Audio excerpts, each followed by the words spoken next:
Today on Living Proof, we have Sarah and Francis from Bread of Life Ministries Incorporated.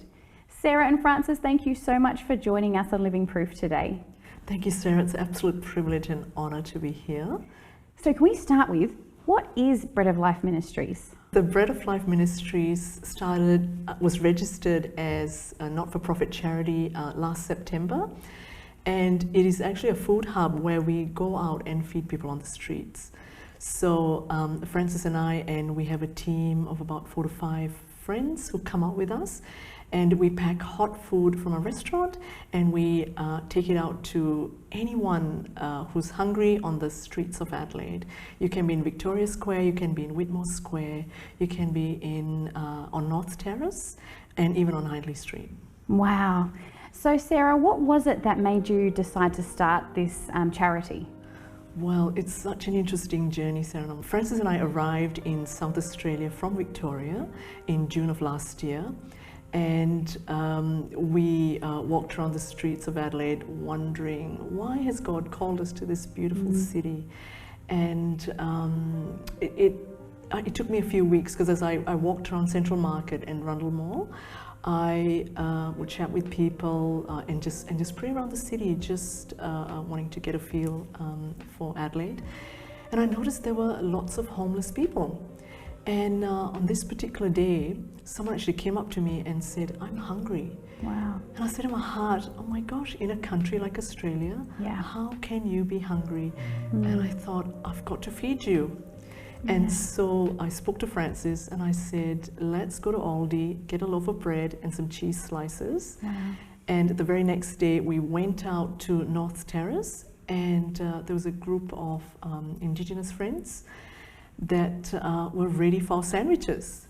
And there must have been about 25 people waiting for the sandwiches.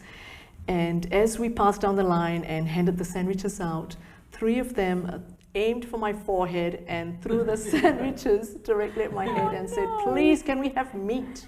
Oh no, that would have been a bit heartbreaking.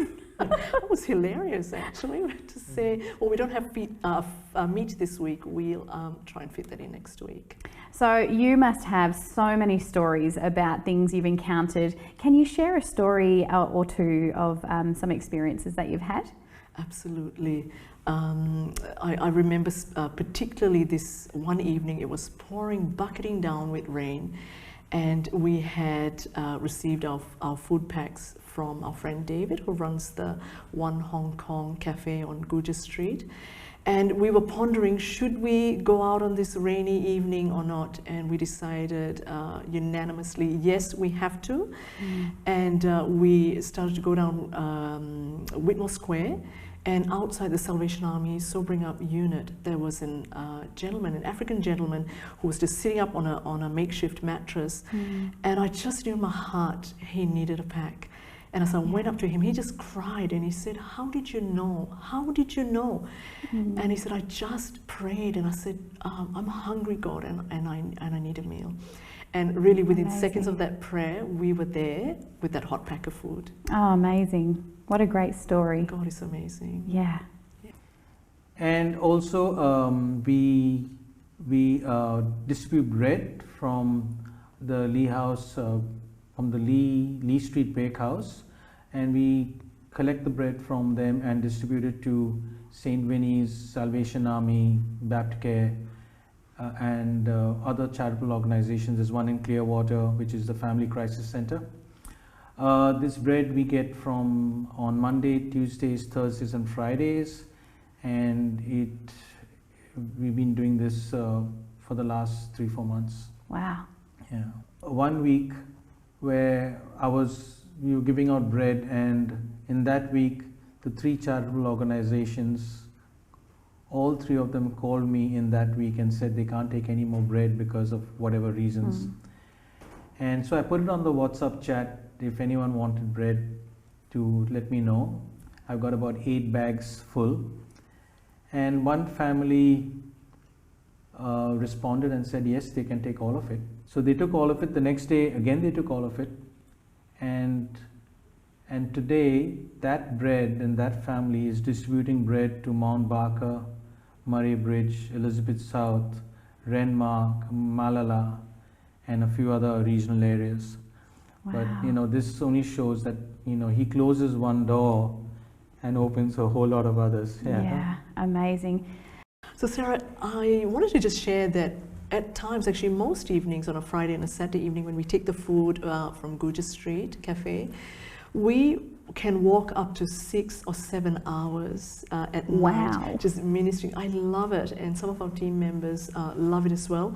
And so we minister one-on-one, so we take the food packs and we actually meet people on Guja Street, Hindley Street, and they're usually so hungry that they're grateful to see us. And just sharing the pack is the gospel. Yeah. And I just want to share something that happened a few weeks ago. We were walking down Gawler Place at about 7 o'clock in the evening, and we assumed that most people would have been fed and headed to Fred's van. But they actually turned to us and said, actually, we could not make it to Fred's van, so we're really hungry and really glad that you are walking by with the food packs. And that's our Lord Jesus, isn't it? That He knows your need and when exactly to meet it. Oh, how amazing. So Francis, I'm really curious, how is your charity funded? Oh, that's a good question. A lot of people wonder about that. Sarah and I have self-funded this. Wow. But we've had fantastic friends who have also donated huge sums of money to us. And that's kept us going. Yeah. But by and large, we've been funding it ourselves from our savings. Wow.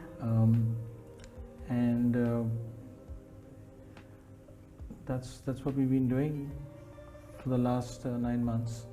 Gosh, self-funding, that must be a bit of a burden sometimes. So I'm sure that you would love people to come and help. So what's the best way, if there's anyone watching out there that wants to help, how can they do that? Number one, you can join us by volunteering your time. You can help us financially by donating. We are a not-for-profit and has been awarded the direct gift recipient status. So we are able to issue tax-deductible receipts. Yeah. So, and another way of supporting us is anyone having a business or a restaurant that has a surplus of food, let us know. We are more than happy to pick it up from wherever. If it's in Adelaide, we can pick it up and feed others. And finally, we can ask all of y'all to keep us in prayer. Yeah. Because that's what we need most. Yeah. Yeah. Amazing. So we've got the details up on screen of how people can give. Say that someone's only got $5. What's that gonna? How will that impact your ministry? Sure. We could feed about 2 to 3 people with that. Wow. With that $5. Yes. Amazing. Yeah.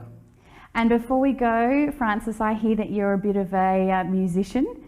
Yep. Are you happy to play us out today? Sure. I busk at Rundle Mall and at Central Market on Saturdays and on Rundle Mall on Fridays. Amazing. I'm happy to play for you also, yeah. Excellent. Sure.